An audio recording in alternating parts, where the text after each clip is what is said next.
So back in the day, I was actually offered a pair of shoes for giving a record promoter access to my station playlist before it was sent off to radio and records. That story and more coming up right here on The Stream Girls.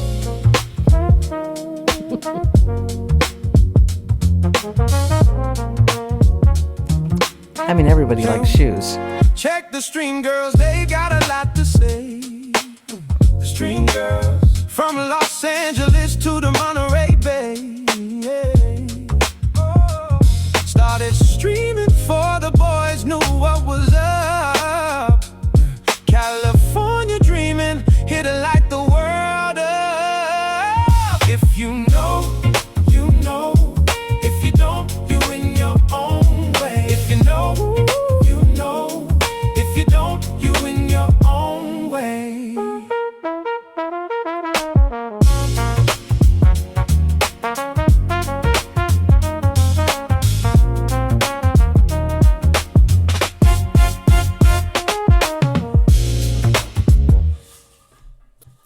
And here we are, the Stream Girls. I'm Sandy Shore.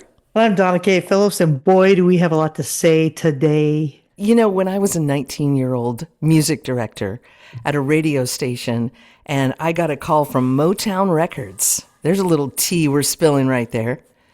And I was told that, look, hey, it's no big deal, whatever kind of shoes you like. You like tennis shoes? You like heels? What do you like? Whatever you like, I'm going to get you a pair of shoes. How about if I send you, we don't talk about it.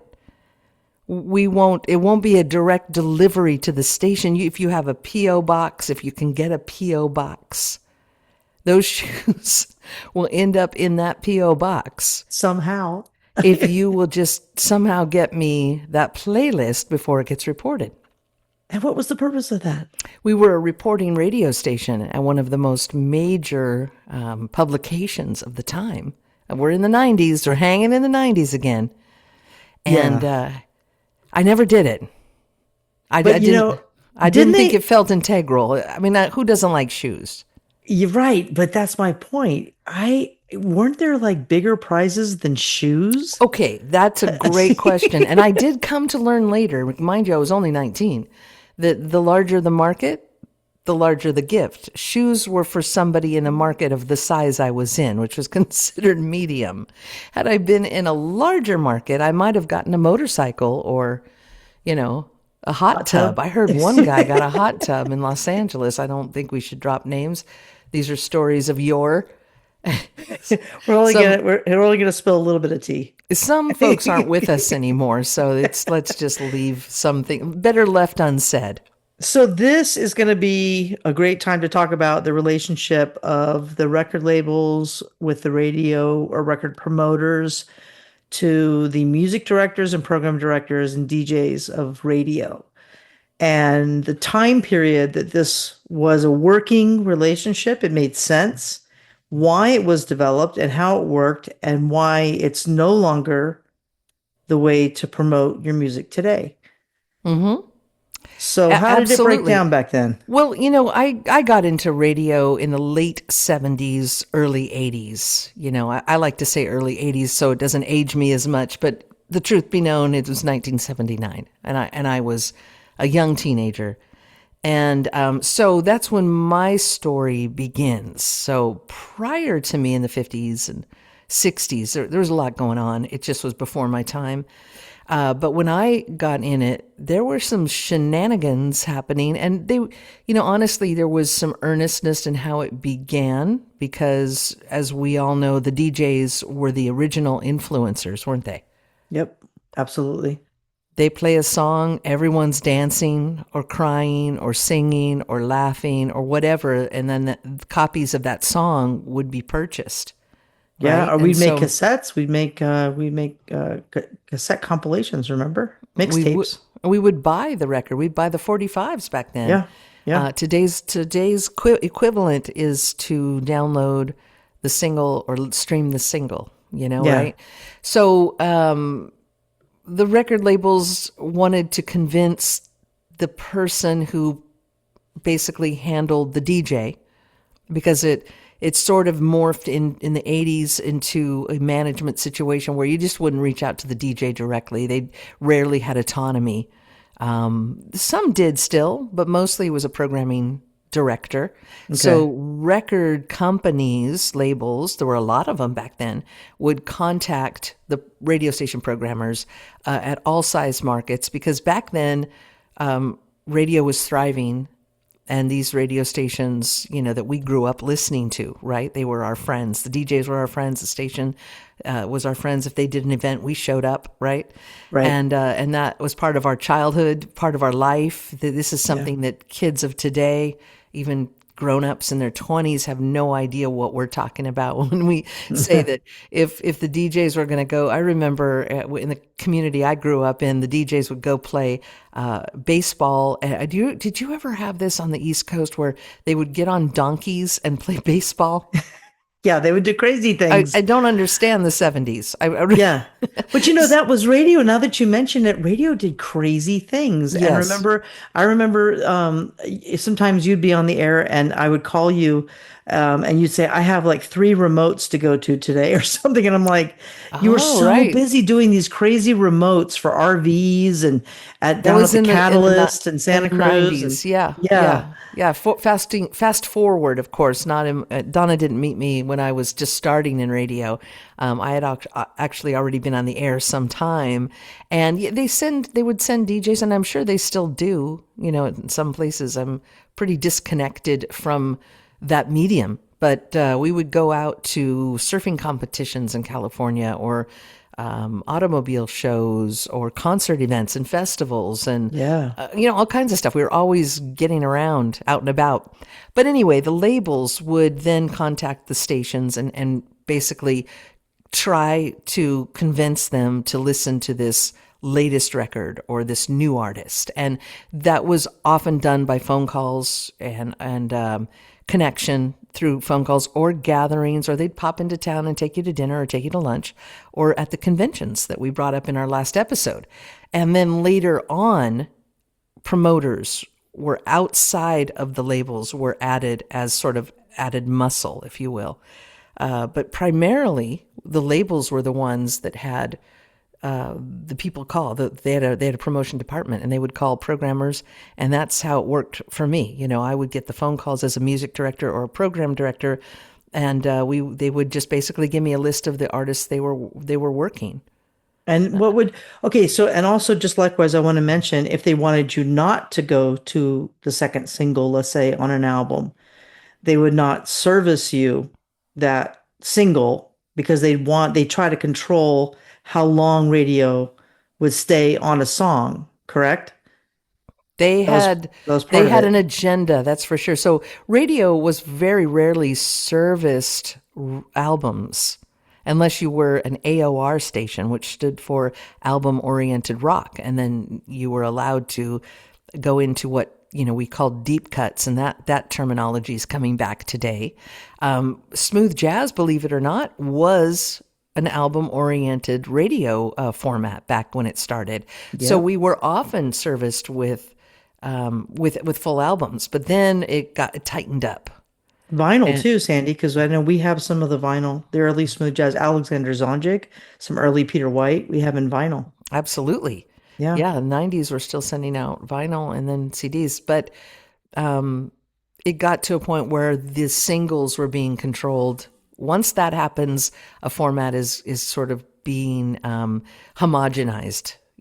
Every station in the country to be playing this single from this album, and that's kind of, then they need some, they would call the shots. It would be an agenda.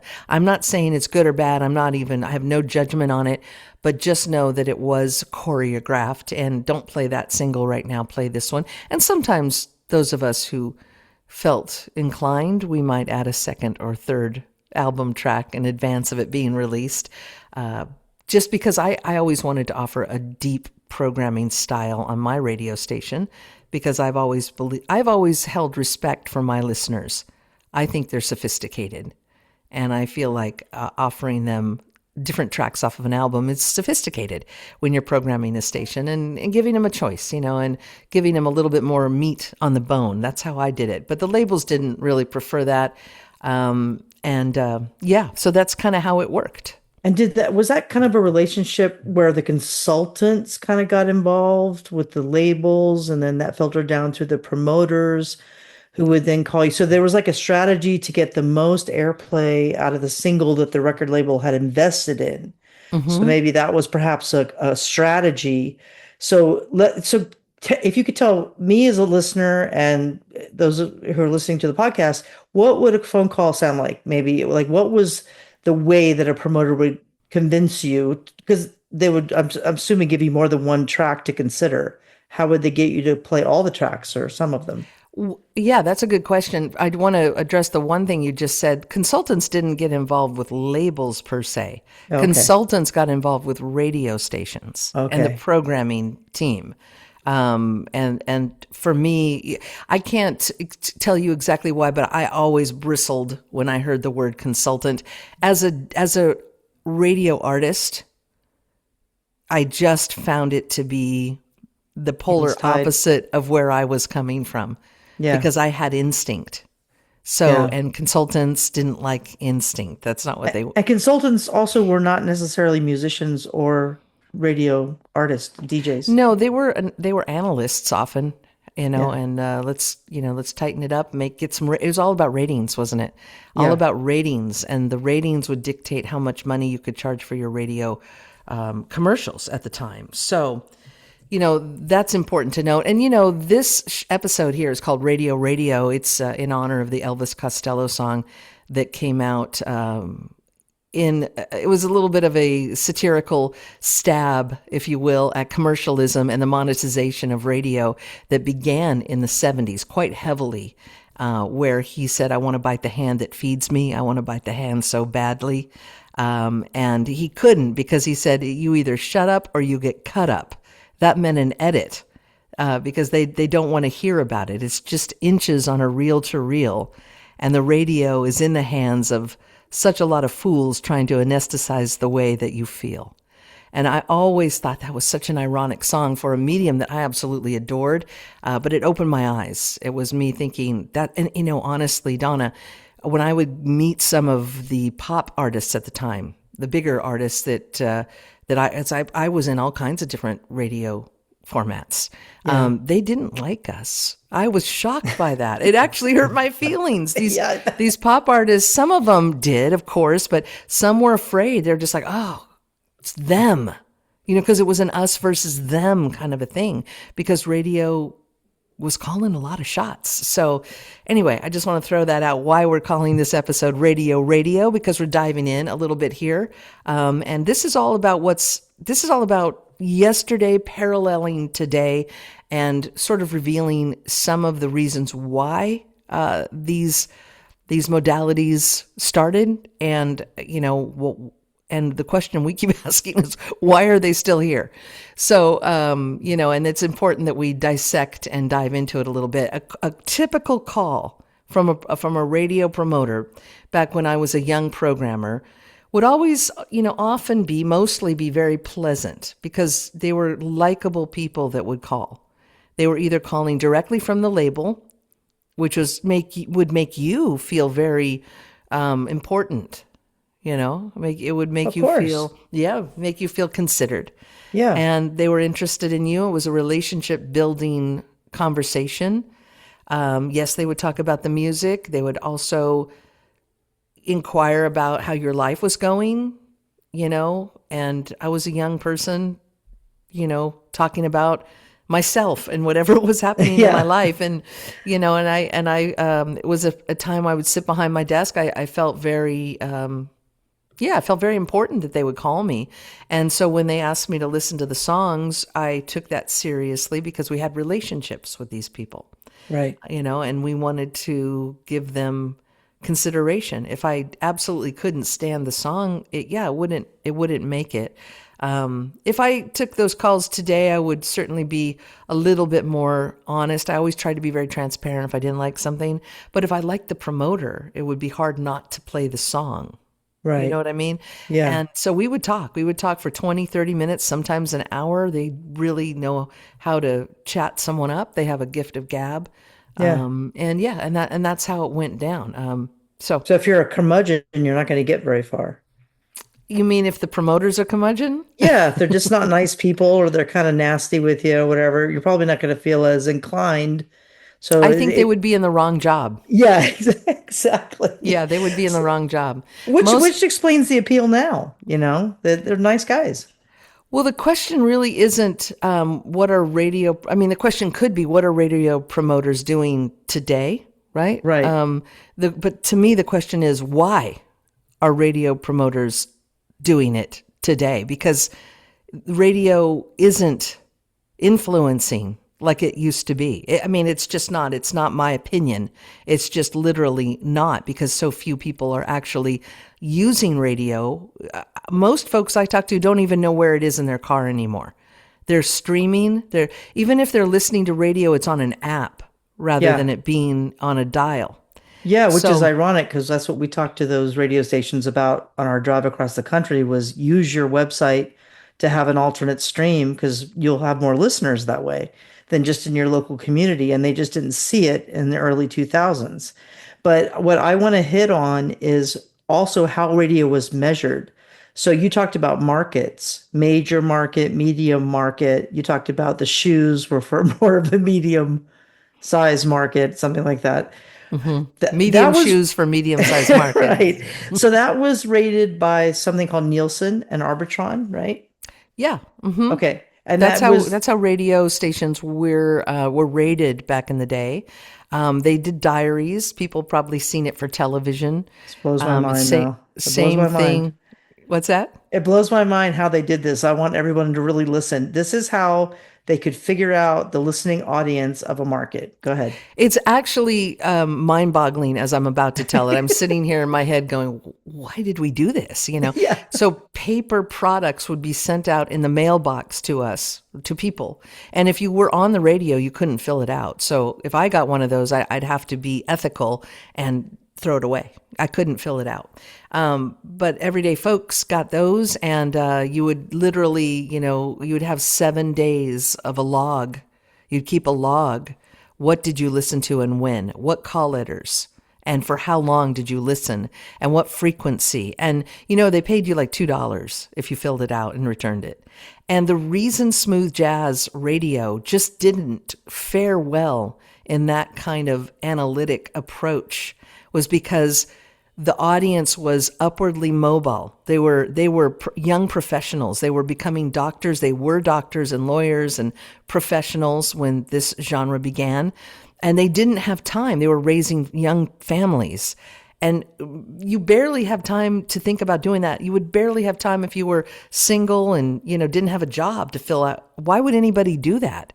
But smooth jazz just didn't have that kind of audience that could do it. It just didn't work. So later they came out with something called a wearable, and I think it was like the People Mover or something. Something Yeah. like that. Yeah, it It was. was a monitor system, and you would Yeah. wear it. And again, Yeah.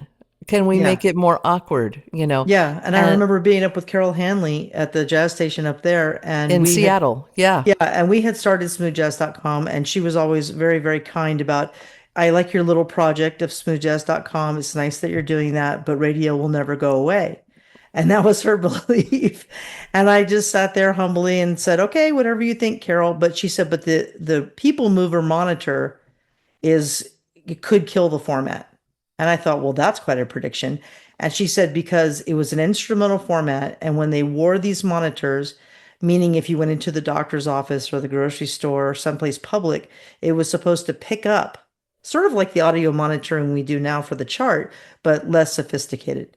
And because there were no Way less. lyrics, yes, and because there were no lyrics, it was harder for that technology to pick up an instrumental song. So smooth jazz was always behind, let's say, the adult contemporary station in the market.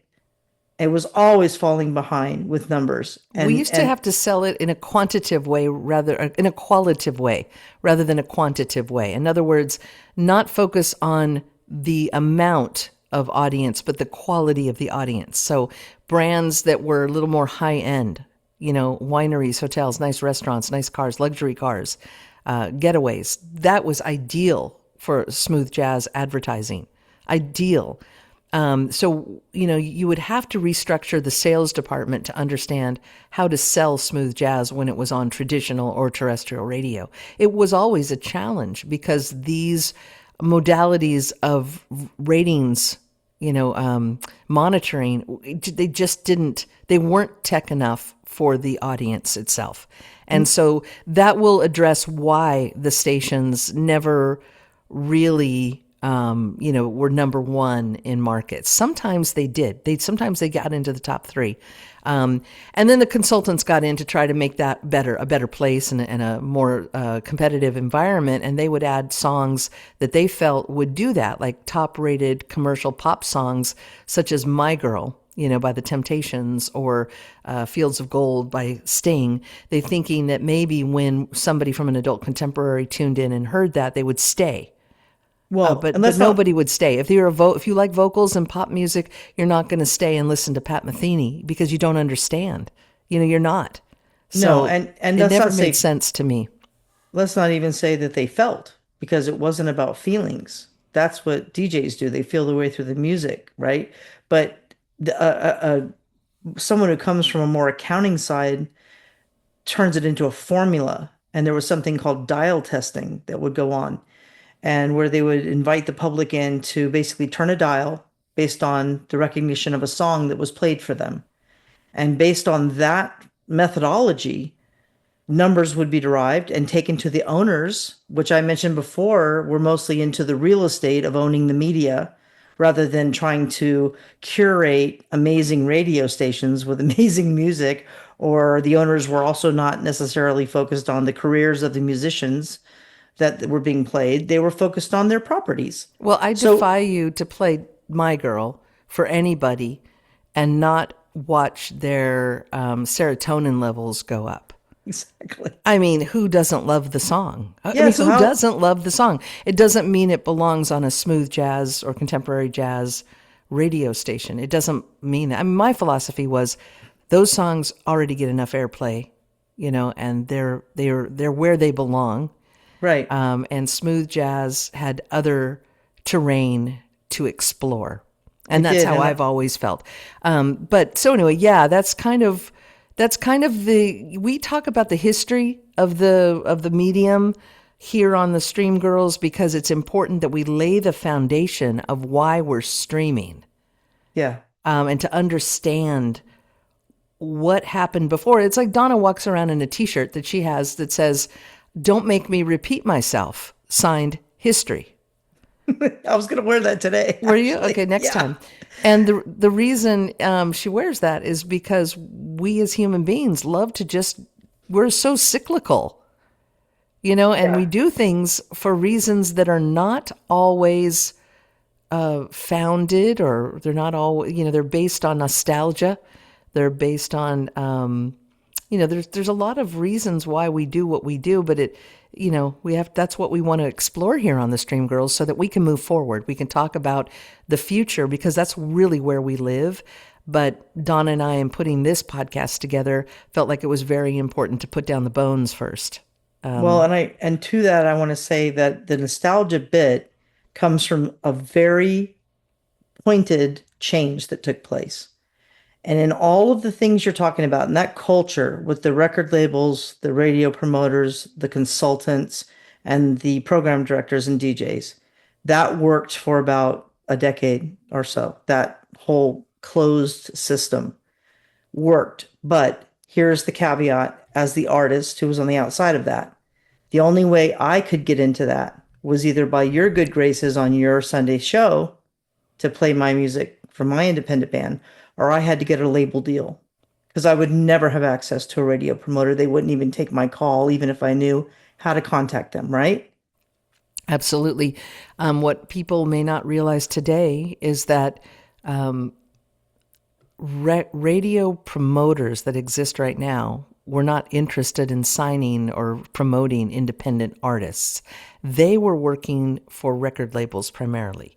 Once the labels folded to the degree that they have into each other, they were left obviously with less work. And for us in this particular part of the music business, in this genre, we were discovering and exploring and promoting and working with independent artists, which became the norm for the radio promoter. We did that. We helped with that, and we flipped that script because I'm telling you, the gate was locked and there was no getting in at all. I No, mean, there was no possible way for an independent artist who was not on a label. They could not only could you not work with a promoter, but you could not submit your music to a radio station. no. No matter how small it was, unless you could provide a pair of shoes. Yeah, but here's the thing. Okay, so guys, imagine this. There's stacks and stacks of CDs from independent artists all over the world sending their music, people we'd never heard of, but they'd heard of us. They found smoothjazz.com right when it launched. That's how passionate the artists were about making this music and finding a way to get to an audience, right? So I think they saw what we were building. We had a global audience. It was no longer locked into a US market, an FM market, a town, a city. It was global. So these artists started sending their music. Okay, so I'm sitting here thinking, what are they supposed to do? Just sit there? The system's locked. It's an old, decrepit system. It locked me out. I don't want to stay locked out. I don't want them to stay locked out. So I went to Sandy and I said, what if we built a jazz blast and we called it like the green stream? Because it's green. It's not paper. They don't have to make Eco-friendly. they didn't have to make a CD. They didn't have to make a paper one sheet. They didn't have to pay for mailing, put it all in a folder and put it in a package and mail it off. All that That cost, which postage was expensive. Remember that? the postage alone for 70 stations when they were still on the air, 70 or plus, it was $1,500. And then the cost of packaging the CD. I mean, like making the CD, Making which the was CD, yeah. thousands of dollars, right? And basically what it came to, Donna, do you remember that the postage, the packaging, and the replication Yep. basically was more expensive than one smoothjazz.com music marketing campaign? And add the radio promoter's weekly fee onto that, which you had to buy a group of weeks. So that was an investment right up front. You're in this for probably $5, $6, $7,000 just for one track because they were really promoting singles back then. And how right? many times did we ask these promoters to stop sending plastic out to the universe? Every year Yeah. throughout the year, and it was over 2 decades before they finally stopped. 2 decades of trash in the landfill. And that's what happened. I hate to say it, but that's what happened. And as a recipient of those CDs that you sent to radio, I am a recipient. Most of them went in the trash. Donna's not Yeah. lying to you, and she says landfill. And that So- plastic is not recyclable. But one more thing I want to say is that there's three key elements. The album cover was on the green stream. The write-up, which you paid also a lot of money for PR, right? And these long PR releases that no one read. So we had a little bit that was consumable about the record, about the music, very punchy, great writing. Then we had a download and a listen sample. If you liked what you listened to, you just had to hit a 320K MP3. Most stations streamed in 128K. So to get a 320K MP3 was as good as you needed. High res, Donna. High res. And guess what? We metadated it and added buy buttons, clickable buy buttons, so you could find the artist and where they were being distributed. And that was back in the early 2000s. And back to Ani DeFranco, they're going to be mad at us. They were really mad at us for They that. were mad at me and you. And I went and collected all the contacts of all the radio stations. And I, again, had the gall to just email them. And you know what's really funny? Every time I add new people to the list, they don't unsubscribe. They love receiving music because that way. you're talking about the past, but you're also talking about the present. Yep. This digital delivery green stream to radio that we send out to over 200 radio stations on behalf of our artist clients at smoothjazz.com includes an embedded MP3 file that is thoughtfully presented for radio programmers because that is our business. We are radio. I am a radio person. I know exactly what I want to get in an email. So the radio programmer DJ can listen to the song file. Oh, I love this. So then they can download it. When they download it, that high res audio file then goes directly into their scheduling computer, and it's got the metadated ISRC, it's got the cover, like Donna's saying, and it has everything else that one would need to program it immediately, as opposed to what you're paying for a promoter for that doesn't have half of this stuff in there. I mean, now maybe some have more of the data, but my God, that was like pulling teeth. So But if anyway, they're calling, we're championing these artists, these independent artists. We've knocked down some gates, we've knocked down some doors, and we're also talking about the present state of where we are in this particular genre, with where the charts are as well. And it's really important that we get. I think we should include in this particular episode, Donna, that terrestrial radio isn't the big influencer it used to be. We know streaming is, we know YouTube is. I mean, again, we're not making this up. well, When you what I talk want to people, they say, I saw or I heard on YouTube. I saw or I heard on streaming or on social media, right? They don't say, oh, I heard this person on radio. When was the last time you heard that? well, also, when you're talking about a major market radio station back in those decades, like you said, you could not call them, you could not send your stuff in. That was the job of the promoter, was to usher you in via a record label. With those two entities out of the way, what we did with the Green Stream was open up the program directors to receiving the music directly and not having to be called and not having to be cajoled or convinced. We again, like, we trust our audience that we've curated to either like the music or they don't. We take it directly to them. We trust the radio programmers and the playlist curators to just listen. And if they like it, they're going to play it. This cajoling is a part of the past. I honestly don't think people really have as much time anymore to take Yeah. these. Back when I took these calls, I didn't have a computer at my desk. I Yeah. know that sounds insane, but I didn't. It was the 90s. We didn't all have computers on our desks. So That's right. I didn't have an iPhone. I didn't have a computer. I didn't have an iPad. So I had time to talk to someone on the phone. I had time to go to lunch back then. Yeah, The times they have changed, and taking calls and convincing people, just let they know these now that we're in a new era of radio, whether it's digital, terrestrial, satellite, Live 365 or cable, independent people. it doesn't matter. They're there these days. If you're in radio, you're in it for the passion. You love it, and you know what you like, and you know what your audience wants to hear. So a phone call, I'm not sure that that's even necessary anymore. People know what they want to play, and you just send it to them, and we've opened those doors for you to actually be able to. The question now is, how is your music charting? And we're seeing that if radio promoters and Billboard does not want to admit that there are terrestrial stations that are dying off and they do not want to embrace digital stations, which is where the music is, then basically it's just a huge disservice to artists who pour their lives into their music, because that whole story is not being told, is it? It's a chart of mirrors. By ignoring the stations that are no longer on the air, by refusing to include smoothjazz.com as a reporting station, they're essentially curating by omission. They're publishing a national chart that is literally an echo chamber rather than real world consumption. Okay, and I'm going to drop some truth on everybody right now. That was a mic drop. You've got nothing more you can add to that. I got another mic. I got a mic right here. Okay, Don't so touch it. that that is absolutely true. And going right off of that, when the station started to fold in the early 2000s, and the major market stations started to go away, right? I started looking around on the interwebs. And I did some really good Google searching, and I found a lot of other smooth jazz stations had popped up around the world, around the country, and on many different platforms. Like I said, Live 365, independent stations, on shows on other stations like Richard Edwards.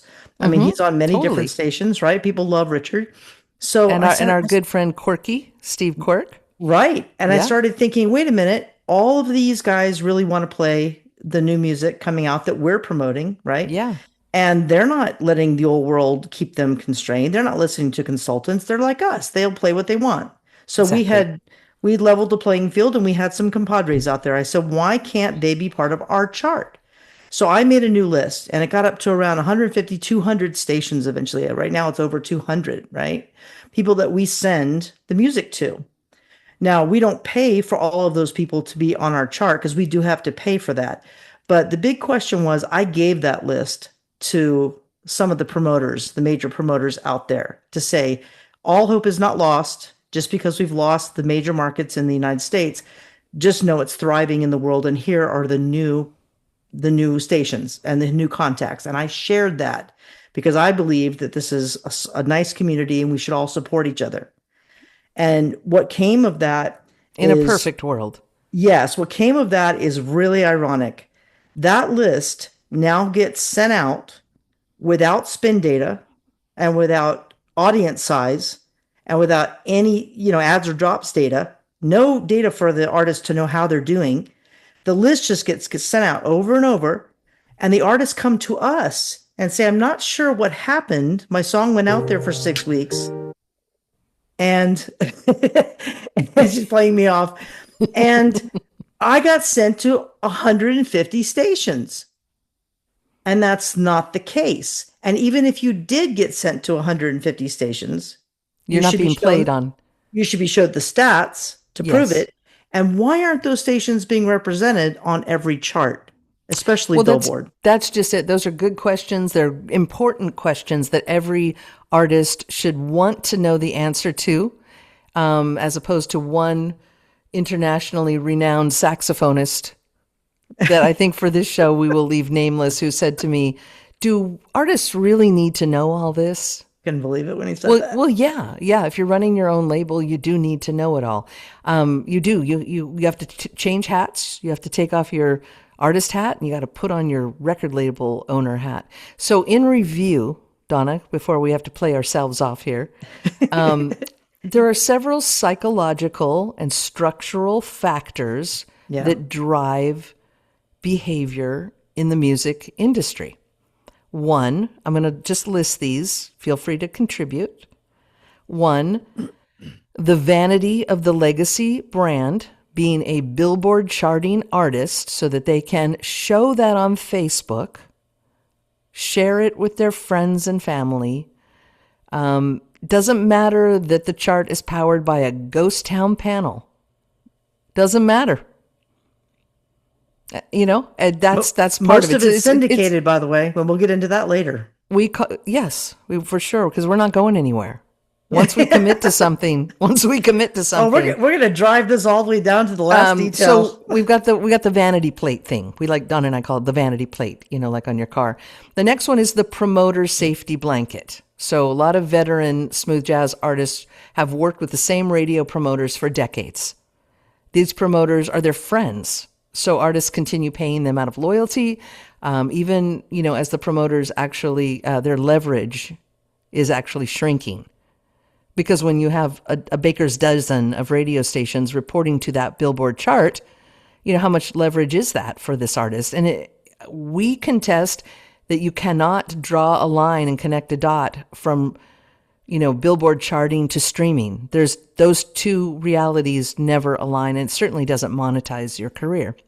There's also the fear of the digital unknown, and I talk to a lot of artists. That's what I spend my time doing every week. I'm on the phone with tons of artists every single week. Some of you may be listening right now. And navigating digital global marketing requires an understanding of data and of international audiences.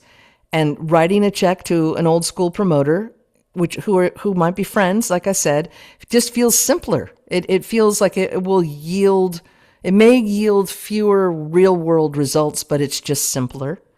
And so these are things that are really paying I believe they are, playing into the scenario that we're looking at today with recording artists. If as you and I were talking about earlier, Donna, it may feel performative to go this old nostalgic route, but the reality is that there are so many new strategies that utilize modern data analysis that it's available for free to you. It's available on a global music marketing platform such as ours. And it's very beneficial to any artist running their own independent label. And let me end with one story. A good friend of ours who's a singer-songwriter, very successful, and she's just said to us when we first started smoothjazz.com, I love what you guys are doing for independent artists, but I'm going to tell you one thing. As an independent artist, someone who puts their music out there and their selves out there, it is very hard to work on your branding and take responsibility for how the numbers are looking. And what you guys are asking people to do is basically run a business. And that's very hard for artists. And I think it presses all the fuzzy buttons to feel like, hey, a radio promoter likes my music. And they didn't used to talk to people like me, and now they're letting me in. And that's the fuzzy nostalgia button that feels good, but there's nothing to back it up because we have no way to measure the audiences on those 13 stations, y'all. Well, like We I have said, no way to know who's really listening in the exactly. background. And like I said at the beginning, who doesn't like a pair of shoes? Yeah. Nostalgia shoes. Free Nostalgia. shoes. Nostalgia I'm Sandy camera. Shore. That's my friend Donna Phillips. We'll see you next time.